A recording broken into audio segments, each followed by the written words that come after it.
Y'all doing out there? What's happening? It's really gonna be about James Harden turning back the clock. And I usually don't. I wait till after extra series is over. But he threw up 45 points last night. He balled last night, game winning shot. It wasn't that long ago that some people, when we talk about two guards, was putting James Harden in that elite circle with Michael Jordan, Kobe Bryant, and Dwayne Wade. Wasn't that long ago? Wasn't that long ago when the players were pushing for him to be the league MVP. Because remember, they created their own players league MVP. Remember that? Because they felt that he was getting robbed. Wasn't that long ago. They thought he was going to be a consensus rival to Steph Curry. Because let's be realistic.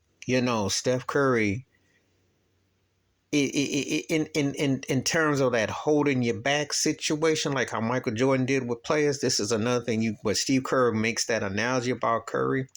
Yeah, if it wasn't for Steph Curry, how much more decorated would James Harden's career probably be? He's considered one of the 75 greatest players, as is Damian Lillard.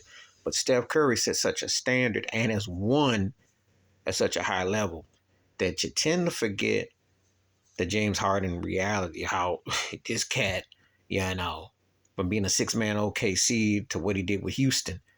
And he said he can do this. So he unleashed the dragon against Boston. And for my money, he's everything that Jason Tatum and Jaylen Brown aren't combined. Yeah, I say combined. I didn't say one or the other. For all the poster child that they want Jason Tatum to be, he can't come up like this. Jaylen Brown at times looks better than Tatum, but then when he disappears, he goes under. There was no going on. The James Harden effect was so strong that Tobias Harris almost had 20 last night. Those guys in Maxey too said that the confidence. Harden has that ability to rub off and leading the league in assists and what he's doing. So him bringing it back to the old school way with the Euro step and the pop and weave that he did, people forgot how lethal he is. And then he got a reputation as a stat patter and a party animal and falling asleep. But he came up big last night. And I'm tell you something, Boston is missing Udoka. And they're missing a guy who can set people in place. Because that's the thing. They don't have that it dude. All that love that Tatum get, he ain't Larry Bird and he ain't Paul Pierce. You got to have a guy who knows how to facilitate, put you in your place. Got to have a Robert Parrish who's the chief, put you in your place. A Kevin McHale who knows how to put stuff into place. I don't sense that with this squad. I don't sense that. Rondo did it too with Boston. Ray Allen was on point with his thing. I don't sense that. I even think the late Reggie Lewis had that ability. I'm just saying.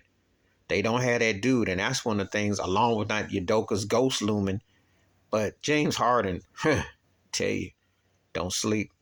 And all it takes is to get hot for a minute, and if Embiid halfway shows up, they could be a problem.